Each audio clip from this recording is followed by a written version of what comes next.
On a eu plus d'actions avant la course que pendant la course. Et même pendant la course, on nous a privé de la seule action qui était un petit peu chaude.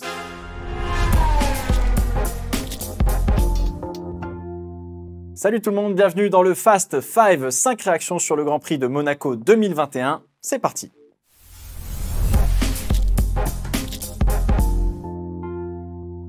Première réaction, mesdames et messieurs, on va parler de la qualif. Oui, on en parle très rarement dans les Fast 5, mais à Monaco, c'est primordial la qualification, c'est hyper important et c'est surtout une séance où il y a du spectacle parce que oui, les F1 sont à pleine charge, etc. Ça passe très proche des rails, c'est absolument magnifique, c'est ultra impressionnant à aller voir en vrai pour le coup.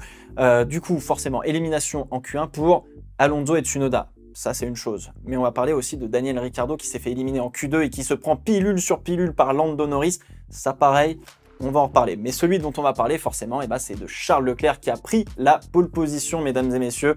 Les Ferrari qui étaient vraiment super à l'aise. Très gros tour face à Max Verstappen en Q3 et comme d'habitude on repart pour un dernier run comme c'est de coutume pour améliorer. C'était le cas de Max Verstappen, il était en train d'améliorer justement son deuxième run, d'aller chercher les petits millièmes qu'il fallait pour essayer de prendre la pole position à Charles Leclerc, mais erreur de Charles Leclerc dans les S de la piscine qui vient se fracasser dans le rail. Voilà, donc alors forcément tout de suite ça a sauté sur la théorie du complot parce que Charles Leclerc justement allait sortir sa voiture pour pouvoir provoquer un drapeau jaune et surtout un drapeau rouge et que plus personne ne puisse prendre la pole position. Voilà, alors ça se termine dans le mur généralement, voilà, mais oui, on a déjà eu ce genre de cas, de toute façon, regardez, Michael Schumacher en 2006, il était venu se garer tout simplement à la rascasse, c'était pas du tout subtil, c'était un petit peu plus subtil pour Nico Rosberg quand même, qui avait loupé son freinage à Mirabeau en 2014, mais bon, on se dit qu'il l'a probablement fait exprès, mais c'est suffisamment ambigu, on va dire, pour lui laisser le bénéfice du doute. Mais bon, là, clairement, comme pour Verstappen par 2 fois déjà, et oui, 2 fois déjà, il l'a planté 2 fois à cet endroit, et d'autres pilotes d'ailleurs, l'erreur est bien la source du crash et non pas de la volonté. Et puis bon, il y a quand même un peu plus simple et un peu moins coûteux que de planter ta bagnole dans le rail pour provoquer un drapeau rouge. Tu peux faire genre, oh non, engine problème, gearbox issue, je sais pas quoi, mais t'es pas obligé de la planter dans le mur pour te donner du boulot à tes mécanos. Enfin bon, en tout cas, c'est pas le but de Charles Leclerc, ça c'est sûr et certain. La boîte de vitesse, on a eu peur pour la boîte de vitesse justement parce que si on avait dû remplacer cette boîte de vitesse, Leclerc aurait pris une pénalité de place sur la grille. Et finalement, le dimanche, pas de problème sur la boîte de vitesse, on nous assure que tout va bien. Tour de sortie pour aller se mettre en grille. Et Charles Leclerc dit non les gars, il y a un problème sur la boîte de vitesse. Et finalement, effectivement, il y a un problème sur l'arbre de transmission arrière gauche. Donc cette fameuse barre qui tourne et qui permet de transmettre le mouvement rotatif aux roues. Problème de transmission et du coup, il ne prendra pas le départ tout simplement. Alors c'est comme ça, apparemment selon Binotto, ce n'est pas la conséquence du crash, ce problème-là de l'arbre de transmission. Les voitures sont évidemment vérifiées de fond en comble normalement entre la qualif et la course et justement, surtout après un crash, on va le dire. Maintenant, est-ce qu'il y a eu un petit manque de rigueur par exemple, du fait d'être focalisé sur reconstruire correctement le côté droit de la voiture et de faire attention aussi à la boîte de vitesse, etc. en se disant que le côté gauche, il allait très bien. Peut-être, on ne saura jamais. Peut-être que Ferrari nous dira oui, on a fait une erreur, etc. Je pense pas, mais voilà, grosso modo, ça peut être une des explications en tout cas là-dessus. En tout cas, incroyable pour Ferrari, mesdames et messieurs. Ils sont revenus, mais on a encore énormément de travail pour revenir en tant que top team, entre guillemets. Le choix de dépenser des jetons, les jetons de développement, là, vous savez, pour améliorer l'arrière de la voiture a été payant pour le moment. Elle est plutôt facile à piloter, facile à comprendre pour extraire le max de performance et elle met en confiance les 2 pilotes qui peuvent aller chercher la limite et c'est primordial à Monaco. Et oui, bref, là, on confirme enfin la bonne forme des Ferrari, ça je vous le dis pour l'instant. En tout cas, c'est une vraie belle tendance qui se dégage.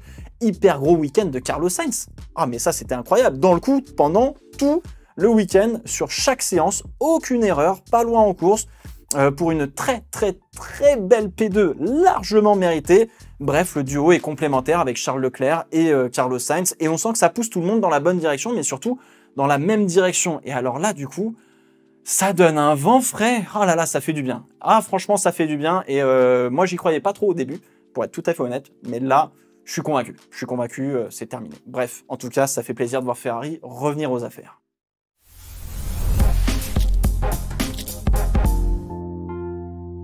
Deuxième réaction, mesdames et messieurs, on va parler de la disaster class de Mercedes, de Lewis Hamilton et de Valtteri Bottas. Alors bon, pour une fois, Valtteri Bottas, il n'y est pas pour grand-chose, mais c'est quand même la grosse disaster class chez l'écurie allemande. Rien va. Mais il n'y a absolument rien qui va de tout le week-end pour Hamilton, qui est absolument nulle part, qui se prend pilule sur pilule, dixième par dixième.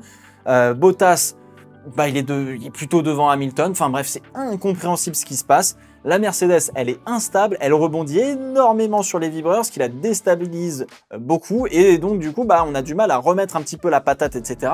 Alors, généralement, Mercedes a un empattement un peu plus long, c'est-à-dire que la distance entre la roue avant et la roue arrière est un peu plus long que chez Red Bull, par exemple. Ce qui fait que sur un circuit sinueux comme à Monaco, eh bah, c'est un peu plus compliqué à tourner. Grosso modo, c'est comme si tu avais une Fiat 500 contre une limousine. Voilà, bah forcément, bah, c'est un peu plus compliqué à manœuvrer, etc. C'est une partie de l'explication, il n'y a pas que ça, évidemment. Bref, la stratégie est complètement plantée pour Hamilton, qui a tenté donc un undercut, qui était derrière Pierre Gasly. Le premier à s'arrêter, imité donc par Gasly qui va le couvrir évidemment, et Vettel qui va finalement réussir à les passer tous les deux au stand. Alors, pourquoi, comment, vous allez me dire. En fait, les pneus durs mettent plus de temps à chauffer, à monter en pression que des pneus soft pour être performants. Et donc du coup, bah, finalement, les pneus soft usés sont un peu plus performants ou légèrement plus performants que des pneus durs neufs qu'on est en train de faire chauffer, en train de mettre en pression. Ça a mis beaucoup de temps à se mettre en pression et donc du coup, bah, que ce soit pour Vettel ou Gasly, ça a été un peu plus compliqué. Bref, en fait, c'était un pari pour Lewis Hamilton pour tenter de passer Gasly, mais ça n'a pas fonctionné comme prévu. Le tour de sortie n'a pas été assez bon. Cas inverse du coup chez Vettel et surtout Pérez qui les ont avalés tout cru en fait tout simplement. Donc l'undercut n'a pas fonctionné à Monaco. D'habitude l'undercut c'est une stratégie qui fonctionne plutôt bien comme à Singapour par exemple. Elle est très très puissante cette stratégie de l'undercut. Là Monaco bah, c'était l'overcut qu'il fallait tenter et c'était la bonne stratégie. Malheureusement ça n'a pas fonctionné pour Mercedes. Parlons un petit peu de Bottas. Alors Bottas c'est une malédiction. Lui aussi, c'est pas possible, devant Hamilton tout le week-end, il se bat pour la win, quand Hamilton est nulle part, problème rarissime de l'écrou qui ne se dévisse pas, abandon, là moralement pour Bottas, c'était vraiment une énorme claque, encore une fois. Pareil pour la stratégie chez Mercedes, ça a été vraiment très compliqué, Hamilton s'est pris aussi une très grosse claque, et il n'a pas manqué de fusiller un petit peu son équipe, ce qui était un petit peu étrange d'ailleurs en conférence de presse, et puis l'écrou, là encore une fois, j'arrive pas à me remettre de ça. Le gars arrive et tu vois des bouts de métaux de l'écrou qui sont... Enfin bref, ils ont toujours pas réussi à desserrer la roue. Il faut attendre de rentrer à l'usine pour pouvoir la desserrer. Bref, catastrophique pour Mercedes ce week-end à Monaco.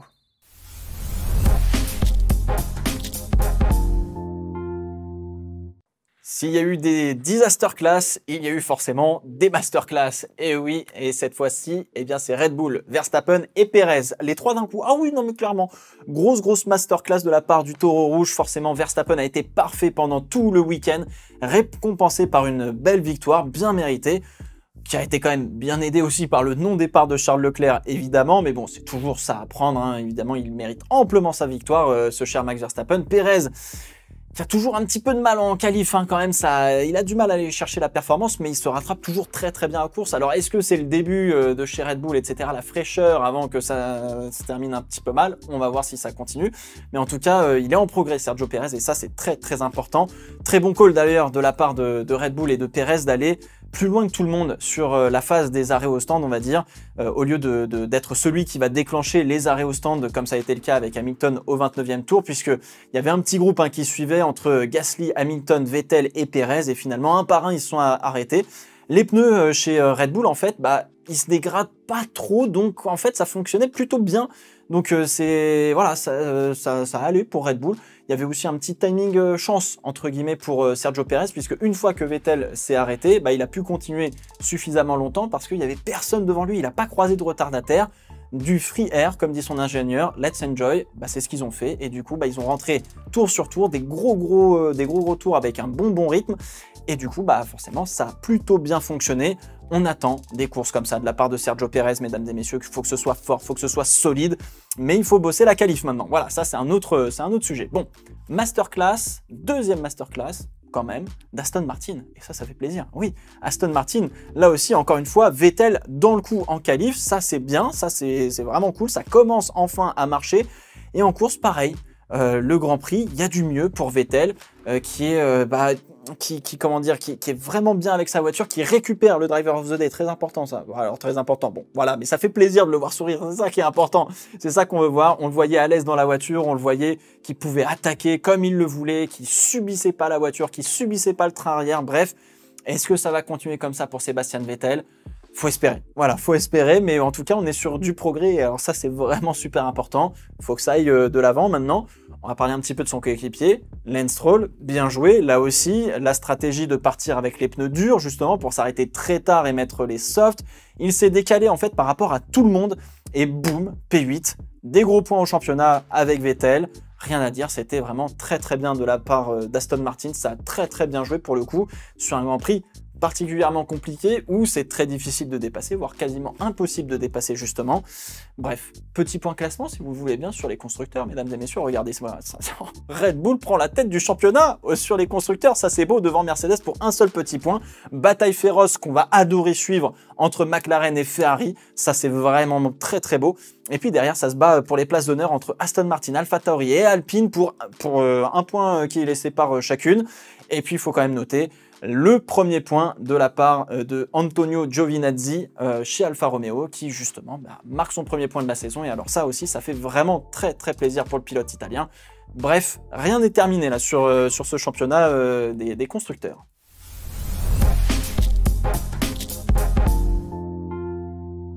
La quatrième réaction, c'est une autre disaster class, je suis désolé. Disaster class de Daniel Ricciardo et de Fernando Alonso par rapport à leurs coéquipiers, parce que eux ils ont pris tarot, mais gros tarot. Ricciardo en dehors du coup pendant tout le week-end. Pourtant il se sentait bien avec la voiture. Regardez-moi ce regard là. Il a un regard, mais vraiment j'ai beaucoup de compassion pour lui parce que là on a l'impression qu'il pige absolument pas ce qui se passe. Il se sentait bien avec la voiture mais il était juste pas rapide. Il se prend une seconde pleine en qualif et en course. C'est le désastre, il se prend un tour il se fait prendre un tour par son coéquipier. Norris qui a pas manqué de lui faire un petit coucou amical en disant grosso modo je suis désolé pour toi mon pote, enfin courage. Donc vraiment c'est l'horreur absolue, mais il y a un truc qui cloche. Là pour le coup sur ce week-end je trouve qu'il y a un truc qui cloche, ça doit être sur la voiture, c'est pas possible. Il peut se prendre 3-4 dixièmes par Norris sur du pilotage pur, sur un week-end où lui il est pas au top, que Norris est vraiment dans son meilleur jour, etc.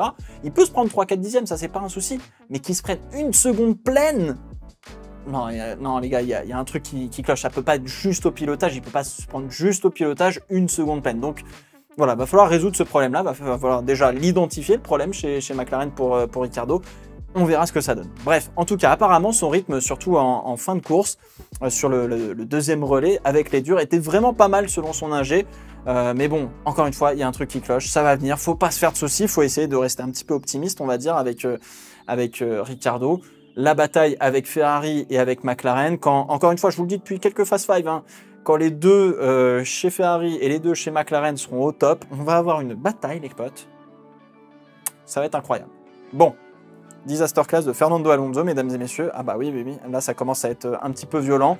Il gagne 2 positions sur le départ, mais il a failli perdre la voiture quand même en haut de la montée d'Ostende. Il se prend un gros coup de survirage tout simplement.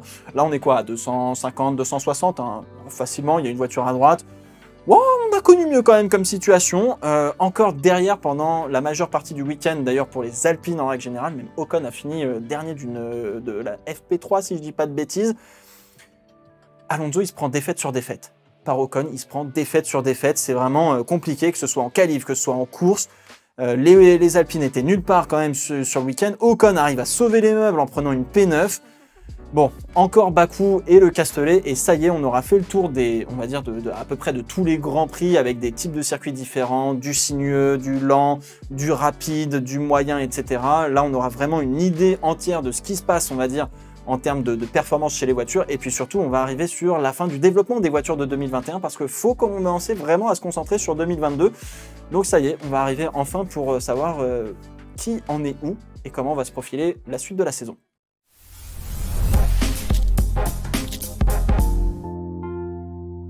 Cinquième réaction, je suis obligé de vous en parler forcément, et bien c'est les commentaires de Romain Grosjean qui commentait avec un certain Julien Febvre. Et oui, sur Canal+, regardez, on lui a fait un bel extincteur, évidemment. Les deux sont très potes, c'était pour la bonne vanne, évidemment. Tout va bien, c'est ça qu'on adore, évidemment. Alors, je sais pas vous, mais moi, j'ai quand même passé un bon Grand Prix, malgré un seul dépassement qu'on nous a pas montré d'ailleurs. Je pense que c'est beaucoup dû en fait aux super bonnes infos de Romain Grosjean. Vraiment, on a eu des explications qui étaient sans langue de bois, qui étaient claires, qui étaient précises, qui nous expliquaient vraiment la technique des Formule 1 modernes, vraiment dans le fond du sujet, et ça c'était vraiment excellent. Bon, forcément quand ça a commencé à parler un petit peu de la silly season, des transferts etc. au 18e tour sur les 78, on se dit que la course était quand même un petit peu longue et un peu compliquée à meubler, mais ils s'en sont très bien sortis les deux, et encore plus avec Romain Grosjean. Pour le reste, j'ai quand même beaucoup apprécié en fait ce Grand Prix, malgré le fait qu'il n'y ait aucune action, très peu de stratégie, pas de dépassement. Je sais pas, en fait maintenant ça y est, voir évoluer des F1 dans les rues de Monaco, entre les rails à la limite, bah c'est un peu le même effet que moi j'ai eu en tout cas au Mugello, où j'apprécie juste la beauté de la chose. Regardez-moi cette Mercedes qui passe au ras des rails, enfin bref, c'est vraiment super impressionnant. Honnêtement, je saurais pas comment vous l'expliquer, mais cette année j'ai vraiment du mal à me faire chier à regarder un Grand Prix. Je sais pas pourquoi, je trouve toujours quelque chose de passionnant à regarder. Quand c'est pas les stratégies, quand c'est pas les dépassements, bah c'est l'émotion que dégagent ces voitures, la vitesse, etc. Bref, j'arrive à apprécier vraiment ce que c'est. Alors, pour mieux s'en rendre compte, il faut aller sur place, il faut voir de ses propres yeux ce que sont ces F1 et comment elles évoluent avec vos propres yeux, parce que c'est vraiment tellement différent de la télé que je vous invite à le faire vraiment. Mais voilà, au-delà de ça, j'ai plus besoin forcément d'avoir une course rocambolesque, totalement folle, etc. Je dis pas non évidemment, hein, parce qu'il faut quand même pas déconner. Mais voilà, honnêtement, j'arrive à vraiment apprécier tous les Grands Prix, même quand ils sont mauvais désormais. Alors ça, c'est presque une libération. Voilà, je voulais terminer sur cette petite note.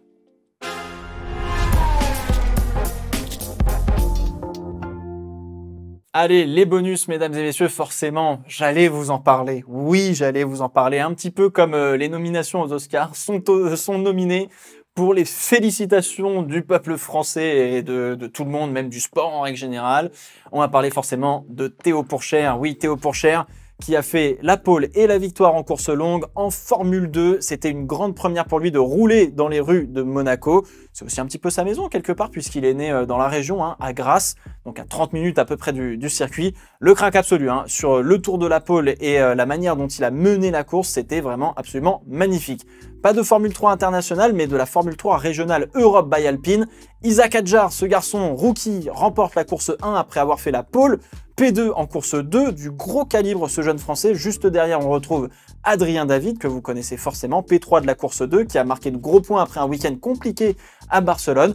Ça annonce du lourd, hein, pour les deux pilotes de chez Air Ace GP. Et enfin, petite mention à l'ex-pilote de Formule 2, Dorian Boccolacci, qui est monté lui aussi sur le podium en Porsche Super Cup, ce week-end à Monaco aussi.